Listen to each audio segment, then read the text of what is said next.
Bonjour, bienvenue dans un nouveau Moment Salut. Aujourd'hui nous allons parler du fait d'être connu de Dieu. Donc, être connu de Dieu.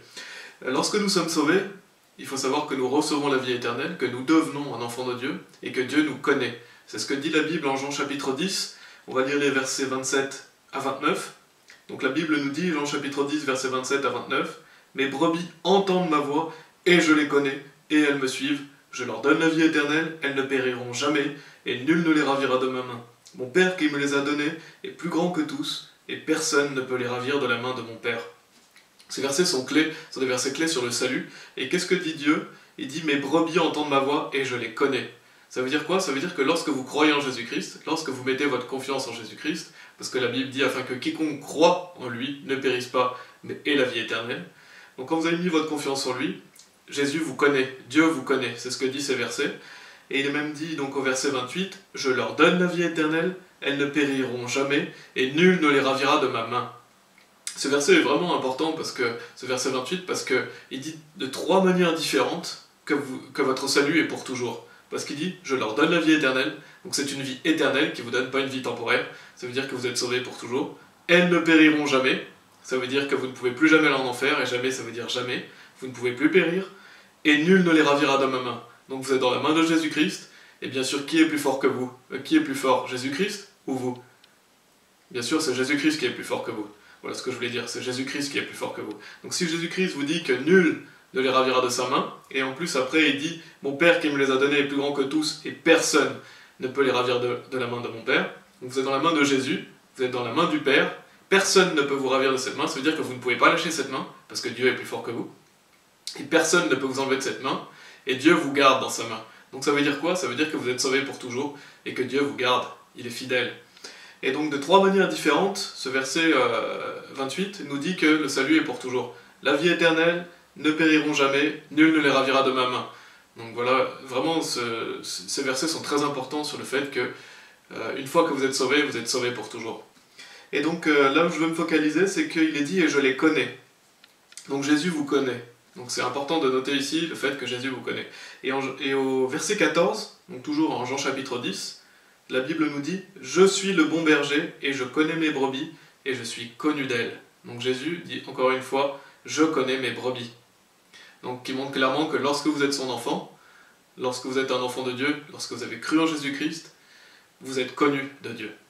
Et 2 Timothée chapitre 2, au verset 19, nous dit aussi « Néanmoins le fondement de Dieu se maintient avec assurance, ayant ce sceau, le Seigneur connaît ceux qui sont les siens, et quiconque mentionne le nom de Christ, qu'il se détourne de l'iniquité. » Donc ce verset nous dit encore une fois, le Seigneur connaît ceux qui sont les siens.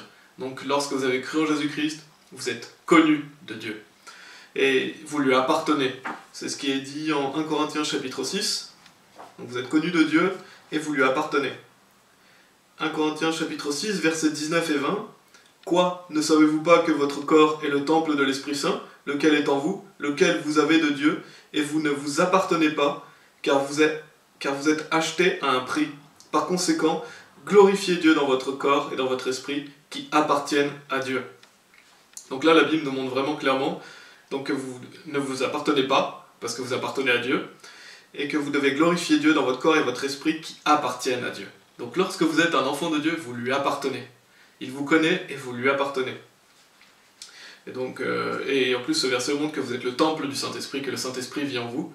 Et la Bible dit que vous êtes scellés du Saint-Esprit jusqu'au jour de la rédemption. Le Saint-Esprit vit en vous pour toujours. Et Éphésiens chapitre 2 aussi nous parle de cette notion, du fait d'appartenir à Dieu. Éphésiens chapitre 2, on va lire du verset 4 au verset 6. « Mais Dieu, qui est riche en miséricorde, par son grand amour avec lequel il nous a aimés, c'est-à-dire lorsque nous étions morts dans les péchés, nous a vivifiés ensemble avec Christ, par grâce vous êtes sauvés, et nous a ressuscités ensemble, et nous a fait asseoir ensemble dans les lieux célestes en Christ Jésus. » Donc là, la Bible ici dit que Dieu vous aime, et qu'il a pardonné vos péchés, et vous a vivifié ensemble avec Christ, que vous êtes sauvés par sa grâce, et donc qu'il vous a fait asseoir dans les lieux célestes. Ça veut dire que votre place est réservée au paradis. Ça veut dire que c'est comme si vous étiez déjà au paradis en fait. Parce que votre esprit a été rendu vivant, et parce qu'un jour vous allez y aller. Et donc c'est comme si vous étiez déjà. Bien sûr, votre vie terrestre est très importante, notre vie ici est très importante, mais c'est comme si c'était déjà fait pour Dieu, parce que votre salut est assuré. Et il dit ici, nous a fait asseoir ensemble dans les lieux célestes en Christ Jésus. Donc c'est un magnifique verset qui vous montre que vous avez votre place réservée au ciel si vous avez cru en Jésus-Christ, et que c'est comme si vous étiez déjà. Et donc une fois sauvé, ce qu'on peut retenir de tous ces passages, c'est qu'une fois que vous êtes sauvé, Dieu vous connaît, vous lui appartenez, et vous êtes son enfant, et en plus vous êtes un héritier. C'est ce qui est dit en Galates chapitre 4. On va lire Galates chapitre 4, du verset 4 à 9, qui nous dit « Mais lorsque la plénitude de l'époque fut venue, Dieu envoya son Fils, fait d'une femme, fait sous la loi, pour racheter ceux qui étaient sous la loi, afin que nous puissions recevoir l'adoption de fils. Et parce que vous êtes fils, Dieu a envoyé l'Esprit de son Fils dans vos cœurs, criant « Abba, Père ». C'est pourquoi tu n'es plus un serviteur, mais un fils. Et si un fils, alors un héritier de Dieu par le moyen de Christ. Quoi qu'il en soit, lorsque vous ne connaissiez pas Dieu, vous serviez ceux qui par nature ne sont pas des dieux. Mais maintenant, après que vous avez connu Dieu, ou plutôt que vous êtes connu de Dieu, comment vous tournez-vous de nouveau vers les faibles et misérables éléments auxquels vous désirez de nouveau être asservis? C'est un passage qui nous montre que, maintenant qu'on est un fils de Dieu, il nous dit parce que vous êtes fils, Dieu a envoyé l'Esprit de son Fils dans vos cœurs criant Abba Père. Donc Dieu vit en vous par le Saint-Esprit. C'est pourquoi tu n'es plus un serviteur mais un fils. Et si un fils, alors un héritier de Dieu par le moyen de Christ. Donc non seulement vous êtes enfant de Dieu, mais vous êtes en plus héritier grâce à Jésus-Christ. Et au verset 9, il nous dit bien, mais maintenant, après que vous avez connu Dieu, ou plutôt que vous êtes connu de Dieu. Donc ça montre clairement que Dieu nous connaît. Et il met l'accent, plutôt que le fait que nous connaissions Dieu, c'est Dieu qui nous connaît. Et ça, c'est ça la bonne nouvelle de l'Évangile, c'est que lorsque nous sommes sauvés, Dieu nous connaît. Quelle bonne nouvelle! Parce que si vous êtes connu de Dieu, il ne pourra pas dire qu'il ne vous connaît pas. Et lorsque vous êtes connu de Dieu, c'est pour toujours, parce que vous êtes son enfant, vous êtes un héritier, et c'est comme si vous étiez déjà dans les lieux célestes en Christ Jésus, parce que vous avez votre place déjà réservée dans le ciel. Donc voilà ce que dit la Bible sur le fait d'être connu de Dieu. Et on va lire Matthieu chapitre 7, parce qu'il y a des écritures qui sont souvent tordues par les faux prophètes, ou par des faux chrétiens qui vont en Matthieu chapitre 7, et qui utilisent les versets 21, 22, 23, pour enseigner leur salut par les œuvres. Donc on va lire ces versets de Matthieu chapitre 7, et on va montrer vraiment qu'est-ce que cela signifie. Donc au verset 21, la Bible nous dit « Ce n'est pas quiconque me dit « Seigneur, Seigneur » qui entrera dans le royaume du ciel, mais celui qui fait la volonté de mon Père qui est au ciel. Beaucoup me diront en ce jour-là « Seigneur, Seigneur, n'avons-nous pas prophétisé en ton nom, et chassé les diables en ton nom, et fait beaucoup d'œuvres merveilleuses en ton nom? Et alors je leur déclarerai « Je ne vous ai jamais connu, retirez-vous de moi, vous qui pratiquez l'iniquité. » Donc là, souvent les faux chrétiens, les faux prophètes utilisent ces versets pour vous dire « Ah, regardez, il faut faire des œuvres pour aller au paradis. » C'est pas quiconque, par exemple, il y a des gens qui vont dire « Ah, ça suffit pas de croire, il faut aussi faire les œuvres. Ah, vous pouvez perdre votre salut. » Et souvent, ils utilisent ces versets-là. Pourtant, la Bible dit justement l'inverse. Déjà, au verset 21, il est dit « Ce n'est pas quiconque me dit « Seigneur, Seigneur » qui entrera dans le royaume du ciel, mais celui qui fait la volonté de mon Père qui est au ciel. » Et il suffit d'aller en Jean chapitre 6, oui, pour voir quelle est la volonté du Père. Au verset 40, la Bible nous dit « Et cela est la volonté de celui qui m'a envoyé, que quiconque voit le Fils et croit en lui ait la vie sempiternelle, et je le ressusciterai au dernier jour. » Donc la vie sempiternelle, c'est la vie éternelle. Donc la Bible nous dit ici « Quiconque voit le Fils », bien sûr nous le voyons par la foi, et croit en lui. Donc si vous croyez en Jésus-Christ, vous avez la vie éternelle, et vous serez ressuscité au dernier jour. Donc voilà quelle est la volonté du Père. La volonté du Père, c'est vous croyez au Fils pour recevoir la vie éternelle. Donc le verset 21 est facile à expliquer et facile à comprendre. La volonté de Dieu pour vous, c'est que vous croyez en Jésus-Christ et que vous receviez la vie éternelle. Et au verset 22, il est dit « Beaucoup me diront ce jour-là, Seigneur, Seigneur, n'avons-nous pas prophétisé en ton nom, et chassé les diables en ton nom, et fait beaucoup d'œuvres merveilleuses en ton nom ?» Donc dans ce verset, qu'est-ce qu'on voit? Des personnes qui sont devant Dieu et qui mettent en avant leurs œuvres. Ils disent « Prophétisez en ton nom, chassez les diables en ton nom, fais beaucoup d'œuvres merveilleuses en ton nom. » Donc c'est des personnes qui croient être sauvées par leurs œuvres. Et bien sûr, on ne peut pas être sauvé par ses œuvres. C'est ce qu'on va voir au verset suivant, il dit « Je ne vous ai jamais connu, retirez-vous de moi, vous qui pratiquez l'iniquité. » Donc si vous êtes une personne, comme il est mentionné dans le verset 22, Dieu va dire qu'il ne vous connaît pas, et vous allez aller en enfer. Pourquoi? Parce que vous croyez dans vos propres œuvres, dans votre bonté, dans votre manière de vous comporter, d'aller à l'église, de prophétiser dans le nom de Jésus-Christ. Mais tout ça, ces œuvres, vous les faites pour aller au paradis, ou pour garder votre salut.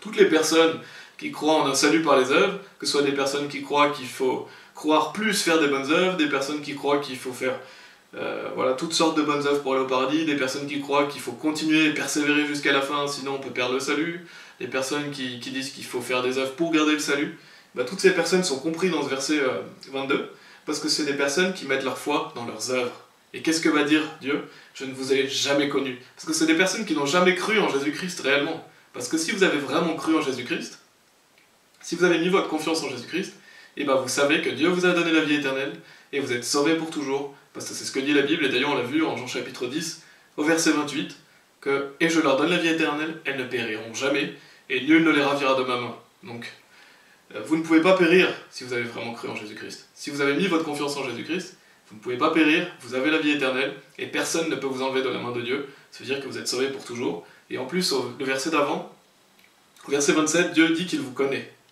Donc on va justement faire le lien avec le verset 23 ici. Donc on va faire le lien entre Jean 10, 27 et Matthieu 7, 23. Parce que Matthieu 7, 23 nous dit « Et alors je leur déclarerai, je ne vous ai jamais connu, retirez-vous de moi, vous qui pratiquez l'iniquité. » Donc si Dieu vous dit dans Jean chapitre 10, au verset 27, et même au verset 14, on l'a vu, qu'il vous connaît, est-ce qu'il pourra dire « je ne vous ai jamais connu » ? Non, c'est impossible. Parce que moi, par exemple, si je dis à telle personne « je vous connais », donc admettons que je croise un ami dans la rue, je lui dis « ah, je te connais », d'accord ? Et que 3 semaines plus tard, je le croise et je lui dis « je ne t'ai jamais connu ». Ce serait un mensonge, parce que je lui ai déjà dit que je le connaissais déjà en plus, et je lui ai dit que je le connaissais. Donc si Dieu il vous dit « je vous connais », et donc il vous connaît, et que dans le futur il dit « ah, je ne vous ai jamais connu », ce serait un mensonge. Or Dieu ne peut pas mentir. D'ailleurs la Bible nous dit dans l'espérance de la vie éternelle, laquelle Dieu, qui ne peut mentir, a promis avant le commencement du monde. Donc Dieu ne peut pas mentir. S'il vous connaît, il vous connaît pour toujours. Il ne pourra pas dire qu'il vous a jamais connu. Donc ces personnes qu'il n'a jamais connues, c'est parce qu'il ne les a jamais connues avant. C'est parce que c'est des personnes qui n'ont jamais vraiment cru en lui. C'est des personnes qui croient dans leurs œuvres. Donc ce passage de Matthieu chapitre 7, que souvent les faux prophètes et les faux chrétiens tordent et essayent de vous enseigner un faux salut, et ben qu'est-ce que ça veut dire réellement? Ça veut dire que justement, ils vont être damnés parce qu'ils croient en leurs œuvres. Donc en fait, ce passage parle de ces personnes-là. Alors que si vous êtes connu de Jésus-Christ, et ben vous êtes sûr d'aller au paradis, c'est ce que dit la Bible. Donc voilà, et puis il y a la même chose aussi en Matthieu chapitre 25, qui est un passage aussi souvent qui est tordu et que les gens utilisent pour enseigner un salut par les œuvres, c'est la parabole des 10 vierges. Donc on ne va pas analyser la parabole, on va juste lire quelques versets. On va lire déjà le verset 11, qui nous dit « Après cela vinrent aussi les autres vierges, disant « Seigneur, Seigneur, ouvre-nous » Mais il répondit et dit « En vérité, je vous dis, je ne vous connais pas. » Donc je veux lire juste ces versets, pour montrer ici qu'il dit à ces 5 vierges donc, qui n'ont pas d'huile, ou qui sont allées acheter de l'huile, qu'il ne les connaît pas. Et pourquoi il ne les connaît pas? Parce qu'il ne les a jamais connues. Comme on a vu précédemment, s'il vous connaît, il ne pourra pas dire qu'il ne vous connaît pas. Donc ici, ça parle encore des gens qui croient dans leurs œuvres. Parce que ces vierges qui n'ont pas d'huile, elles essayent d'acheter le salut. Elles essayent d'être justifiées par leurs œuvres. Alors que les 5 vierges qui avaient de l'huile, ça représente les personnes sauvées, les personnes qui ont le Saint-Esprit qui demeure en elles. Parce que lorsque vous êtes sauvés, vous avez le Saint-Esprit en vous. Dieu vous connaît, vous êtes sauvés pour toujours, donc ces 5 personnes-là sont acceptées dans la présence de Dieu, sont acceptées au paradis. C'est une image, bien sûr, c'est une parabole. Et les 5 insensés, qui n'ont pas d'huile, et qui vont aller en acheter, elles ne sont pas sauvées. Et ce sont des personnes qui croient dans leurs œuvres, et qu'est-ce que va dire Dieu? Je ne vous connais pas. Donc si vous croyez en vos œuvres, Dieu il va vous dire, je ne vous connais pas, ou je ne vous ai jamais connu, parce que vous n'avez jamais réellement cru en lui. Alors que si vous avez cru en lui, il va dire qu'il vous connaît, et il va vous accepter, et vous serez, bien sûr, pour toujours au paradis. Voilà, c'est intéressant de noter qu'il y a 2 types de personnes dans cette parabole, des vierges. Les personnes sauvées, donc qui ont l'huile, c'est-à-dire les personnes qui sont remplies de l'Esprit Saint, enfin les personnes qui ont reçu l'Esprit Saint, et qui en sont scellées pour toujours, parce que c'est ce que dit la Bible. Et il y a les personnes non sauvées qui n'ont pas d'huile. Et d'ailleurs, 1 Jean chapitre 2, au verset 20, nous dit, en parlant de l'onction, nous dit « Mais vous avez une onction de la part du seul Saint et vous connaissez toutes choses. » C'est simplement pour vous montrer cette onction de la part du seul Saint, c'est-à-dire que vous avez le Saint-Esprit qui vient en vous. Et donc cette onction, comme l'huile qu'on a pu voir en Matthieu chapitre 25, enfin on n'a pas trop analysé la parabole, mais ça parle de l'huile, et ben c'est une image du Saint-Esprit. C'est pour vous prouver que c'est une image du Saint-Esprit, que quand vous avez cru en Jésus-Christ, vous avez le Saint-Esprit en vous. Et donc cette parabole symbolise les personnes sauvées qui ont le Saint-Esprit et les personnes non sauvées qui croient dans leurs œuvres. Et bien sûr, on va pas analyser cette parabole, il y a beaucoup de choses à dire, et ce serait le sujet d'une vidéo complète, même d'un enseignement complet. Donc je n'analyse pas cette parabole, je vous donne juste des outils pour bien que vous compreniez de qui il s'agit, et bien que vous compreniez que si Dieu vous connaît, il ne pourra pas dire qu'il ne vous connaît pas. Et aussi pour vous donner voilà, des armes, parce que la parole de Dieu est une arme pour justement combattre contre ces personnes qui vous enseignent un faux salut, et pour voir clairement qu'ils n'ont pas compris les Écritures et qu'ils tordent les Écritures. Donc en conclusion, lorsque vous croyez en Jésus-Christ, vous êtes connus de Dieu. Jean chapitre 10, verset 27 le dit. On l'a vu aussi dans Timothée, on l'a vu aussi dans Éphésiens. Et vous lui appartenez aussi, c'est ce qui est dit en Corinthiens, en Éphésiens, en Galates. Donc vous appartenez à Christ, vous êtes un fils, vous êtes un héritier. Et ça c'est pour toujours. Et Matthieu chapitre 7, donc les personnes qui donnent leurs œuvres sont des personnes non sauvées. Et en Matthieu chapitre 25, lorsque dans la parabole ça parle des insensés, c'est des personnes qui ne sont pas sauvées. Alors que les personnes sauvées sont celles qui ont l'huile. Et dans Matthieu chapitre 7, les personnes sauvées sont celles qui ont fait la volonté du Père, c'est-à-dire qui ont cru en Jésus-Christ. Voilà, j'espère que cela vous aidera, j'espère que j'ai été clair, et voilà, je veux que vous reteniez le fait que lorsque vous avez cru en Jésus-Christ, vous êtes connus de Dieu, vous lui appartenez, et ça c'est pour l'éternité. Amen.